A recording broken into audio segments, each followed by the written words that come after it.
What's going on, everyone? So glad to have a friend of the show, also Eagle legend and a Hall of Famer, Charean Williams, here joining us for a little bit of time on the My Aggie Nation podcast. Charean, how you doing? I'm good, Travis. Thanks for having me.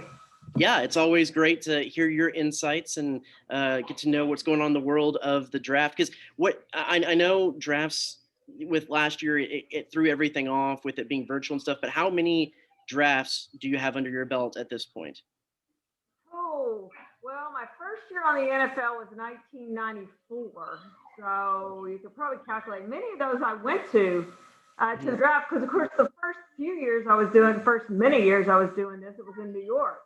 So I went to all those drafts in New York. I did not go to Philadelphia, and then it started moving around. Went to Chicago a couple times, enjoyed that one, and of course the one here in Arlington, and that's been the last one that I've done. So they've been different since they moved them around, and I'm surprised it took them that long to move it around, but it did, and they've got something now they've hit on that they really like. Yeah, what's your favorite draft memory? Is there one that go back to one pick or one player or one that you just or a location or just a funny story that you can think of that was great? Well, I went to Myles Garrett's. I should have said that. I didn't go the year. I don't even remember where it was that year, but he had his draft party here in Arlington, and so I got to go to that, and that was real cool. Just seeing an Aggie go number one overall. I mean, that was just a really neat experience, and spending it with his friends and family. And that one probably ranks right up there. But it's probably any of the Aggies that have been drafted, right?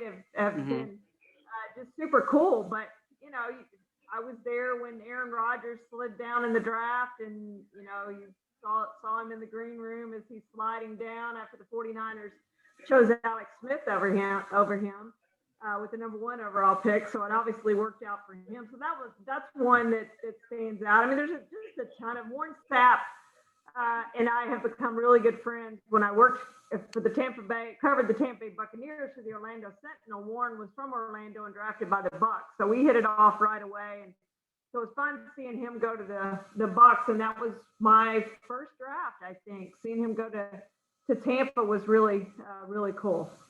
Yeah, well, okay, good to know that the one I think I walked in with you at Myles Garrett. So if that's already high up on your list, I guess the bar's set high for me early on. So that's awesome.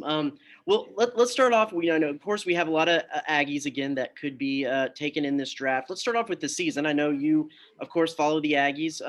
How much of an improvement? What was your thoughts on the Aggies this season and some of the individual players that kind of came out of this successful season?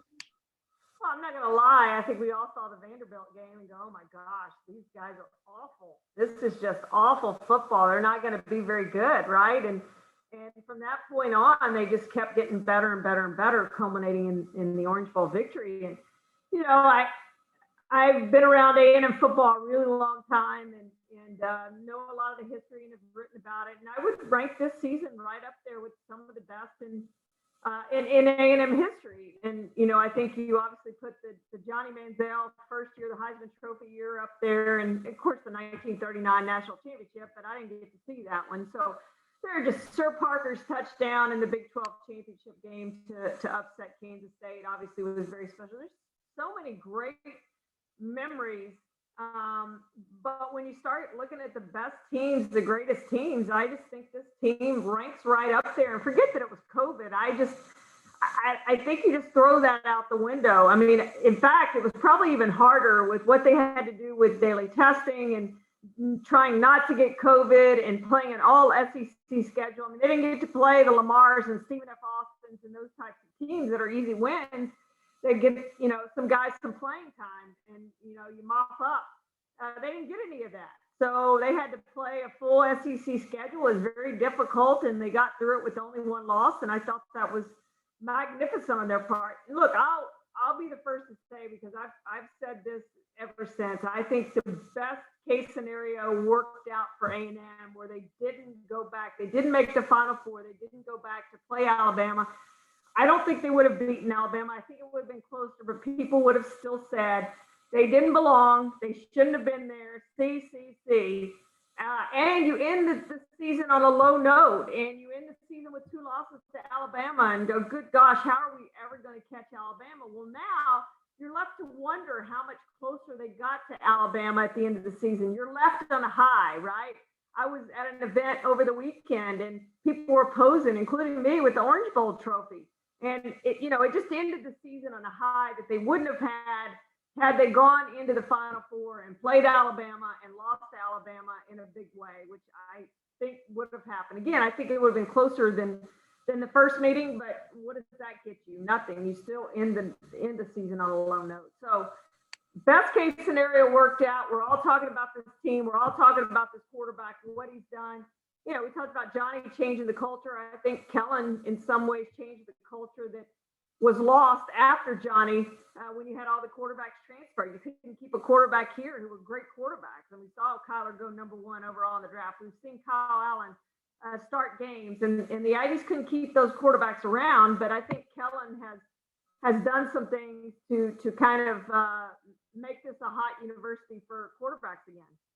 I know if I need some really good hot sports takes on the 1939 national championship, I'll go to Robert Cessna because he was there for that. Yeah. So you dovetailed right into it perfectly. Kellen Mond, he's the big name on the list for Aggie fans and just Aggies in the draft. I know you've been tweeting a lot. You've talked to people that said that people seem to be really high on Kellen. What are you hearing about Kellen, and what is your observations for him and moving on to the next level? Well, I think there are going to be 5 quarterbacks to go in the first round, and I don't think he's one of them. Now, does he sneak in there with the Tampa Bay or somebody? Did they go get him there? I don't think so, but I do think there's a chance. But let me back up. Like when I first started asking scouts about Kellen Mond, like before this past season, and then into the season, and then after the season, I was getting 4th round draft pick, those types of things. So early 3rd day draft pick is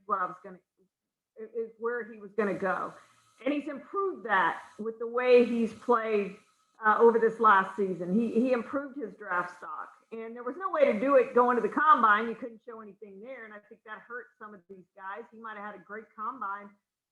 And really been able to improve his draft stock anymore. But to the extent that he could improve his draft stock, he did. He put some great play on tape, and I think that has him in early to mid 2nd round. I don't think he's going to have to wait that long. I think he's going to be the 6th quarterback off the board. I think they like what he's done with learning the offense, a very difficult offense, a pro-style offense. Being able to cite the verbiage, being able to get in a huddle, being able to get under center. He's done all those things. You look back to Johnny. I sat in some of the pre-draft stuff with Johnny when he was training. He never had a playbook. He didn't know the verbiage. He didn't know how to watch film, any of that stuff. And he had to learn it on. I sat in some of those film sessions with him as they're trying to teach him some of those things. So Kellen is way far ahead of where Johnny was simply because of the offense he played in.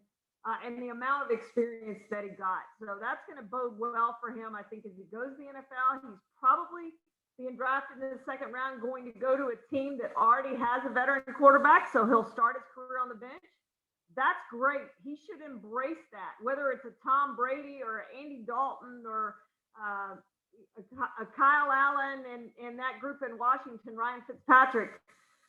He should embrace that opportunity to go sit for a year or 2 years and learn. You look at how much that benefited a guy like Aaron Rodgers. So I think that's where he is. He's going to probably be drafted by a team like a Chicago or a Washington or a Tampa or one of those teams that has a franchise quarterback or has a bridge quarterback in the case of Chicago and in the case of Washington, and are looking for that next guy to lead them. And, I would like to see him go to a place like Washington or Chicago, which has basically a 1-year starter, a guy playing on a 1-year contract, that he would have a chance to start in 2022. I think that would be great for him.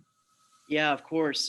I know I talked to a couple of his offensive linemen, a couple of guys we might talk about here a little bit later leading up to this draft. And in talking about Kellen, the thing that stood out the most to them that they kind of wouldn't say during the season, but it was pretty obvious to all of us, is that with Jamon Osmond opting out, with Cam Buckley getting hurt, not only was he having to elevate his own game, he was having to orchestrate a lot on the fly and make sure people were in the right places, direct traffic a little bit, and be kind of a coach on the field.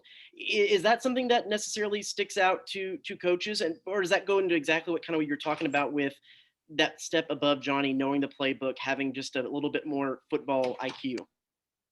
No, I think that's a great point, Travis. On top of all that other stuff, he was able to do it with a basically new set of receivers who didn't know the playbook very well, who didn't know him very well, who he didn't know very well. And you throw in all the COVID stuff that they didn't get the real off season that they normally would have gotten. And I think it was outstanding what he did with that group of receivers. I think he made those receivers better. There's no question about that. So that does stand out to scouts as something that he was able to do. It was a strength. And I've started talking about his weaknesses. I think the accuracy you're talking about needs to improve. He did improve that somewhat this past year, but he needs still more work on that. And some people say, well, you can't prove your accuracy.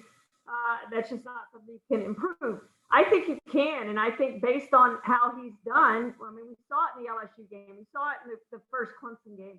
We saw him have the accuracy, and he can do that. It's just a matter of doing it play after play after play, game after game after game. And that's why I say sitting is not going to be a bad thing because they can work with him individually over an entire year, off season, end of the year, into next off season. And I think that will greatly improve him and the weaknesses that he has. Once we move past Kellen, I think we mentioned before, you got Bobby Brown. There's some other guys. Who do you like for the remainder of the rounds that could go from A&M? Well, I do think that Bobby Brown is going to be the next guy who is going to go for A&M. A lot of scouts like him, like his potential. I think he's an early third-day pick. So we're talking probably round 4, early in that 4th round. Maybe he sneaks into the 3rd round. It's just not a real good draft, frankly, at his position. So does that help him? Yeah, maybe so. Maybe he'll go higher than what he normally would have because of the position he plays, because it's just not a real good defensive tackle draft. But, he's showed so many great flashes. He's just got to do it again, sort of like Kellen, just do it consistently, game after game after game, play after play after play. But I've heard some scouts really are high on him. So not going to be surprised if he sneaks into that 3rd round, but I think it's more likely he goes early in the 4th round. And then there were several opt-outs. You have Jamon Osborne, you had Anthony Hines, you have some other good players, Buddy Johnson, and those 4 offensive linemen. Do you see those more as maybe some free agent pickups, or is anybody else sneak in there? Well, I do think there's going to be a run on A&M offensive linemen, probably starting at round 5. Dan Moore's probably the next guy you're going to see go somewhere early in round 5, and I think Buddy Johnson follows soon after that, and then you get that run that I was talking about on offensive linemen. I think you're going to see Jared Hawker and Carson Green and that entire group of offensive linemen go fairly quickly once the first one goes. And then I think Anthony Hines probably is the late 7th round pick there. And the rest will have to catch on as free agents, which frankly isn't a bad thing. You get to choose your team that you go to, and you pick a team where you think you can make the roster. Your agent does that for you. So it's not a bad thing to be an undrafted free agent in this day and age. In fact, I would probably rather that as a player. You always want to say you're drafted, but you get to pick your team, so to me, sometimes that's better than going late in the 7th round. Yeah, that was actually going to be my next question is what are, a lot of people think being drafted is everything, but there is some pluses and some pros to getting to be a preferred free agent signee and what comes after that. There's been plenty of, wasn't Donovan Wilson free agent signing with the Cowboys? He was actually drafted, but you're right. Guys who have been undrafted and made the roster and gone on to great things. I mean, you look at a guy like Julian Edelman who just retired, right? Mm-hmm. What a great career he was drafted. He was a 7th round pick, so that's probably not a great example now that I catch myself. The Tony Romos of the world. He's the classic. Tony Romo's a great example. He got $20,000 offer from the Broncos to sign coming out of college, and he ended up going to the Cowboys for $10,000. And you look at how much money he's made, well over $1 million in his career. So things worked out very nicely for Tony Romo and the likes of those sorts of guys who've had great careers despite going undrafted. So because you go undrafted doesn't mean you're not going to make the team. And I think this group of undrafted players will benefit with having the on-field work in the off season as opposed to last year when they didn't get that. You just didn't see guys given an opportunity to make rosters, and this group of guys will be given a chance to make rosters. Sure. Well, let's look ahead just at we already had the spring game. We had spring ball. We're already looking ahead to the fall. What stands out to you about this A&M program moving forward? New quarterback, new offensive line, but a little bit of momentum. You know what the exciting thing is? I've had a scout tell me, do you realize that A&M has 7, 8, 9 guys who are going to be drafted next year? Next year's draft looks phenomenal for the Aggies. So that means the talent level's coming up. And they've improved that. And I think you've seen that. And they're able to compete and they have the depth. So when they lose somebody, they're able to plug somebody else in and keep it running. You know, you saw Baylor Cup get hurt the last couple of years and they've been fine at tight end. And if he's able to come back and be the guy they think he can be, if he can stay healthy, he's been his only problem, then, you know, they're even more improved. There, but you're right. It all revolves around the quarterback. I was at the spring game. So how do those 2 guys, 3 guys, however many it is, who wins that job? And I didn't see a clear-cut favorite after that spring game. I think there's still a lot of work to do with those guys to establish who the starting quarterback's going to be. But the good news is they have a long time to do that. So they get out there throwing and get into the training camp and see where they stand after that. But there's no doubt that's the key to this team. As well as they're going to be able to run the ball, you still have to be able to throw it in this league. I saw a lot more shotgun perhaps than I saw with Kellen. He was under center a little bit more, not a ton, but a little bit more. But, you know, they did some of the fast-paced stuff in the spring game that I thought was interesting. So I'll be interested to see how this offense looks and which quarterback wins the job. And perhaps they both or 3 or however many it is get a chance to actually play in games and get to prove it early against some non-conference foes. Yeah, like a lot of RPO there early, which is not something that we've seen from Jimbo a whole lot in that spring game, especially early there with Zach Calzada. So, like you said, it's going to be interesting to see what they're able to do. Well, Charean, I thank you so much for giving us a little bit of your time. I know this is a busy time of the year for everybody, and always good to have your insights. So, thank you so much.